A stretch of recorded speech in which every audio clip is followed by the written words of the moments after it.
सभी को जय हिंद और नमस्कार। तो कैसे हैं आप सभी? बहुत अच्छे होंगे। तो आज मैं आप सभी के लिए एक बहुत ही बेहतरीन वीडियो लेके आया हूं कि रनिंग करते समय आप बहुत जल्दी थक जाते हैं, लंबा रनिंग नहीं कर पाते हैं, 1600 मीटर रनिंग अच्छी तरह से नहीं कर पाते हैं या कोई भी इवेंट की रनिंग नहीं कर पाते हैं। जब आप रनिंग करते हैं तो तुरंत आपका सांस फूल जाता है। जब आप रनिंग करते हैं तो थोड़ा देर रनिंग करने के बाद हाथ पैर भर जाती है, या फिर जब आप रनिंग करते हैं तो बहुत ज्यादा कंफ्यूज हो जाते हैं कि सांस हम किस तरह से लें, नाक से ले या मुंह से ले। तो इस वीडियो में मैं आपको प्रॉपर एक गाइडेंस देने वाला हूं कि रनिंग किस तरह से आपको करना चाहिए, या फिर रनिंग करते समय आपकी सांस फूल जाती है तो हमें क्या करना चाहिए। कुछ मैं आपको इंपॉर्टेंट टिप्स बताने जा रहा हूं। इन सारे टिप्स को अगर आप फॉलो करते हैं तो 110% आपको रिजल्ट मिलेगा ही मिलेगा। लेकिन लास्ट वाला टिप्स आपके लिए बहुत ज्यादा इंपॉर्टेंट है, इसीलिए वीडियो को अच्छे तरह से देखें बिना स्किप किए हुए। साथ ही साथ कहना चाहूंगा, अगर आप ऑनलाइन ट्रेनिंग लेना चाहते हैं तो ऑनलाइन ट्रेनिंग के लिए इस दो नंबर पे कॉल करें, जिसकी फी आपको लगेंगे मात्र 499 रुपया। टिप्स नंबर 1, वर्कआउट जब आप करने के लिए जाते हैं, वर्कआउट करने से पहले, स्ट्रेचिंग करने से पहले 10 मिनट पहले आपको क्या करना है? डीप ब्रीथिंग करना है। किस तरह से डीप ब्रीथिंग करना है पहले वो देखते हैं। कुछ इस तरह से देखिए, डीप ब्रीथ किए और फिर ऑक्सीजन को बाहर निकाले। ये आपको सुबह वर्कआउट से पहले करना है, शाम में भी कर सकते हैं, लेकिन इसका जबरदस्त बेनिफिट है सुबह। अगर आप ये डीप ब्रीथिंग को करते हैं कंटिन्यू, ब्रीथ को अंदर लेते हैं, होल्ड करते हैं 5 से 10 सेकंड, फिर छोड़ते हैं, तो इससे क्या क्या बेनिफिट होता है मैं आपको बताने जा रहा हूं, ध्यान से सुनिएगा। इस डीप ब्रीथिंग को आपको कहां पे करना है? जब आप वर्कआउट करने जा रहे हैं तो मैट बिछा के ग्राउंड पे कर सकते हैं, या फिर आपको कहीं दिख रहा है पेड़ पौधा और वहां नीचे जगह अच्छा है तो वहां पे भी बैठ कर सकते हैं। जब आप डीप ब्रीथिंग करते हैं तो इससे क्या होता है, आपके बॉडी में एक केमिकल रिलीज होती है जिसका नाम है एंडोमॉर्फिन। ठीक है, ये केमिकल का क्या बेनिफिट करती है आपके बॉडी में? जब ये रिलीज होती है तो आपका बॉडी एक्टिव करती है, आपके एनर्जी लेवल को अप करती है, साथ ही साथ जो आपकी बॉडी की फटीग को डिक्रीज करती है, और साथ ही साथ आपका जो ब्लड में जो कार्बन डाइऑक्साइड भरा हुआ रहता है उसको बाहर निकालता है और ऑक्सीनेटेड ब्लड आपकी बॉडी में पहुंचाती है। साथ ही साथ कहना चाहूंगा, इसका जो जबरदस्त बेनिफिट आपकी बॉडी के लिए क्या है, तो मेंटली स्ट्रेस है उसे भी दूर करता है। कि रनिंग जब आप कीजिएगा तो आपका जो थकान लेवल है वो धीरे धीरे कम होते चले जाएगा। ठीक है, आपके बॉडी में थकान खत्म होते चले जाएगी, और एक तरह से बोलिएगा कि स्टेमिना आपका इंक्रीज होने लगेगा। साथ ही साथ इसका जो जबरदस्त बेनिफिट है, अभी अग्निवीर का जो मतलब पोस्ट आ गया है, इसमें सबसे पहले लिया जाता है आपका क्या लिया जाता है? रिटर्न।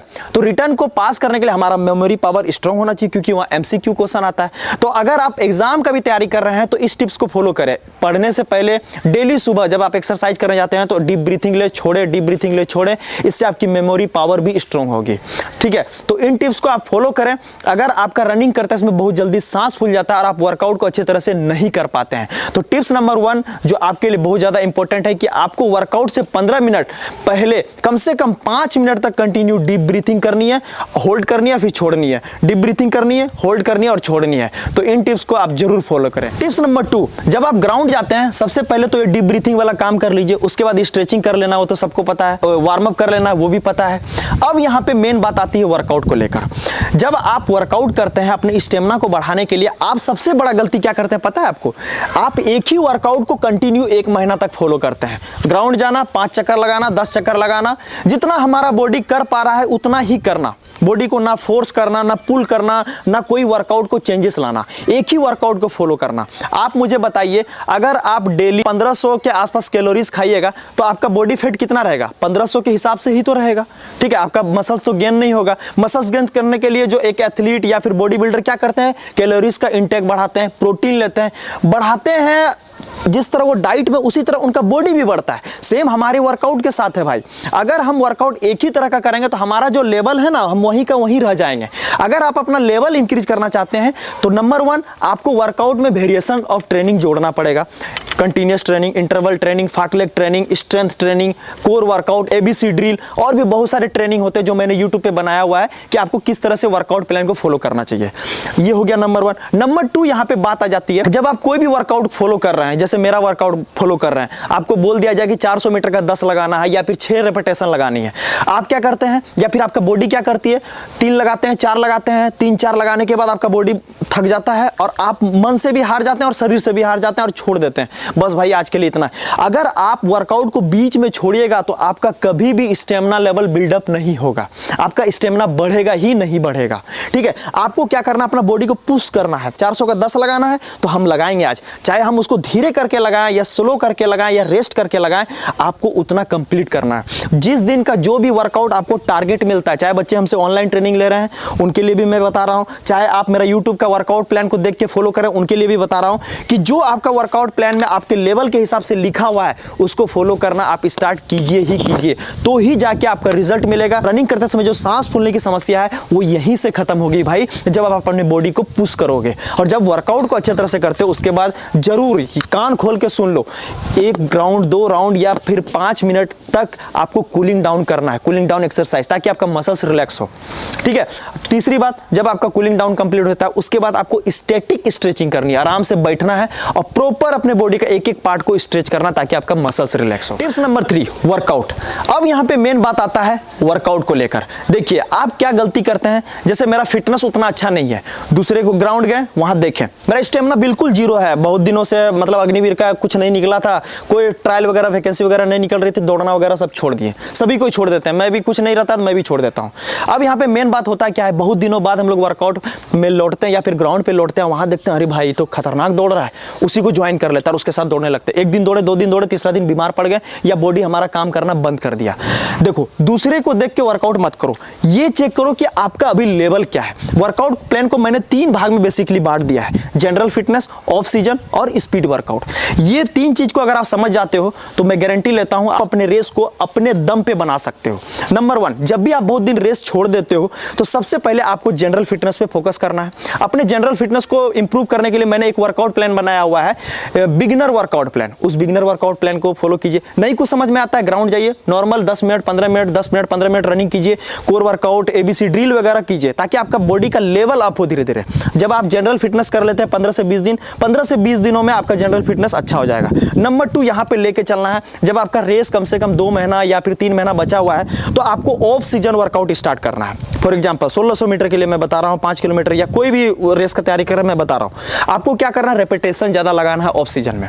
ठीक है, जैसे 400 मीटर का 10 लगाएंगे, 12 लगाएंगे, 15 लगाएंगे, 800 मीटर का 10 लगाएंगे, 12 लगाएंगे, 15 लगाएंगे, लेकिन इसका इंटेंसिटी मतलब जोर आपको 70 से 80% के आसपास लगाना है। वहीं पे इसके बीच में जो रिकवरी हम लोग लेंगे वो कम से कम लेंगे, मतलब एक्टिव रिकवरी लेंगे। रेपिटेशन ज्यादा लगाना है, इंटेंसिटी कम लगाना है और रिकवरी भी कम लेना है। कब? ऑफ सीजन में। जब आप 1 से 2 महीना ऑफ सीजन कर लेते हो तो देखिएगा आपका स्टेमिना लेवल बिल्डअप हो जाएगा, लेकिन वहीं पे जब आप स्टेमिना बढ़ाइएगा तो कहीं ना कहीं आपकी स्पीड थोड़ा कम हो जाएगी और आपकी टाइमिंग भी ज्यादा आ रही होगी। तो यहाँ पे क्या करना, लास्ट का 15 से 1 महीना पहले आपको क्या करना है, आपको स्पीड वर्कआउट स्टार्ट करना है। इसमें क्या होगा, इंटेंसिटी ज्यादा लगाएंगे, रेपिटेशन कम लगाएंगे, जैसे 8-10 लगा रहे थे उसको कम कर देंगे और रेस्ट ज्यादा से ज्यादा लेंगे, रिकवरी ज्यादा से ज्यादा लेंगे और स्पीड में खींचेंगे ताकि हमारा बॉडी का स्पीड खुले और हमारा जो परफॉर्मेंस है वो तुरंत पीक पे जाए। ठीक है, तो कुछ इस तरह से आपको इस वर्कआउट प्लान को फॉलो करना है। जनरल फिटनेस पहले इंप्रूव करना है, फिर ऑफ सीजन में जाना है, फिर आपको स्पीड वर्कआउट लेके चलना है जब रेस 1 महीना या 15 दिन बचा हुआ है। तो इस चीज को फॉलो करते हैं तो आपको रिजल्ट 100% मिलेगा। स्पीड वर्कआउट, ऑफ सीजन सबका वर्कआउट प्लान मैंने यूट्यूब पे डाला हुआ है, जाके आप चेक कीजिए। टिप्स नंबर 4, योगा एंड आसना। देखिए आप लोग वर्कआउट करते हैं तो वर्कआउट करते समय क्या होती है, आपकी बॉडी बहुत ज्यादा फटीग में जाती है, उसके बाद आप स्ट्रेचिंग करते हैं, मतलब कहीं ना कहीं जब आप रनिंग करते हैं तो उस समय आपको हफनी आता है, मतलब सांस फूल जाता है, बोलते हैं छाती मेरा फूल गया। तो इसे कम करने के लिए कुछ योगा आसन है जिसे हमें फॉलो करना चाहिए। कब? जब आपका वर्कआउट बेसिकली कंप्लीट हो जाता है, और ज्यादातर इसे सुबह टाइम में या शाम टाइम में भी कर सकते हैं वर्कआउट के बाद। पहला एक्सरसाइज आपको करना है अनुलोम विलोम। अनुलोम विलोम जब आप करते हैं तो एक अच्छा बॉडी पोस्चर के साथ कीजिए और इसके आपको 1-1 मिनट के 3 सेट करने हैं। यहाँ पे दूसरा एक्सरसाइज हमें करना है कपाल भारती। कपाल भारती भी आपको अच्छे तरह बॉडी पोस्चर के साथ बैठ के अच्छे तरह से करनी है और इसके भी आपको 1-1 मिनट के 3 सेट करने हैं। और जो हमारा तीसरा एक्सरसाइज यहाँ पे होगा वो होगा breathe in, hold and out. ठीक है, आपको ब्रीथ इन लेना है, होल्ड करना है, फिर आउट करना है। इसके भी आपको 1-1 मिनट के कंटिन्यू 3 रेप करने हैं। तीनों जो मैंने योगा और आसना बताया हुआ है इसे आप फॉलो कीजिए, इससे आपको 110% रिजल्ट मिलेगा। जो मैं टिप्स बता रहा हूं अगर आप इसे कुछ दिन ही फॉलो करते हैं तो आपके बॉडी में रिजल्ट दिखना 100% चालू हो जाएगा। यहाँ पे बात करें टिप्स नंबर 5 की, वो है ब्रीथिंग टेक्निक। जब भी हमारी सांस फूलती है या रनिंग हम लंबे समय तक नहीं कर पाते हैं, या फिर रनिंग करते समय हमारे पेट में दर्द उठ जाती है, तो इसका एक मेन कारण ये होता है कि आपका ब्रीथिंग टेक्निक गलत है। देखिए, मैं बताना चाहूंगा, जब भी आप लॉन्ग रनिंग करते हैं, जैसे आप 800 मीटर से लेकर कोई भी रेस भाग रहे हैं, तो इसका ब्रीथिंग टेक्निक मेरे हिसाब से क्या होना चाहिए, और साइंटिफिकली भी ये प्रूव है, आपका ब्रीथिंग टेक्निक क्या होना चाहिए भाई, आपका नाक और मुंह दोनों खुला हुआ रहना चाहिए। क्यों खुला हुआ रहना चाहिए? जब हमारे बॉडी में अच्छे मात्रा में, मतलब ज्यादा मात्रा में ऑक्सीजन हमारे बॉडी में जाएगी, तो हमारा बॉडी में क्या जाएगा, ऑक्सीनेटेड ब्लड ज्यादा मात्रा में अच्छी तरह से रहेंगे।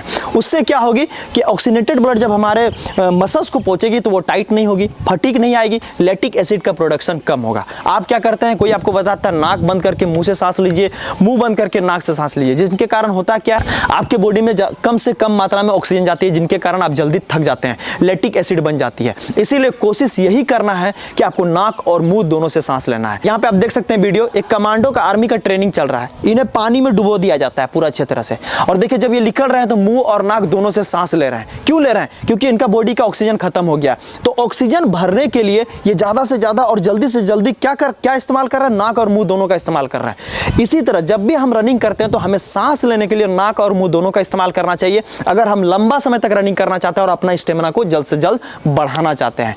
तो इस बताए हुए टेक्निक को आप जरूर फॉलो करें, बताए हुए सारे टिप्स को फॉलो करें। और लास्ट टिप्स और बोनस टिप्स आप सभी को मैं यही देना चाहूंगा कि आपको डाइट प्लान में सुधार करना है, चना, मूंग, अंजीर वगैरह ये सब आपको लेना है। और डाइट के ऊपर मैंने यूट्यूब पे प्रॉपर वीडियो बनाया, जाके उसे चेक कीजिए, हो सके तो मैं जल्द वीडियो लाऊंगा। और कैसा लगा टिप्स आप सभी को कमेंट्स करके बताइएगा। मिलते हैं आप सभी को नेक्स्ट वीडियो में, तब तक के लिए जय हिंद, भारत माता की जय।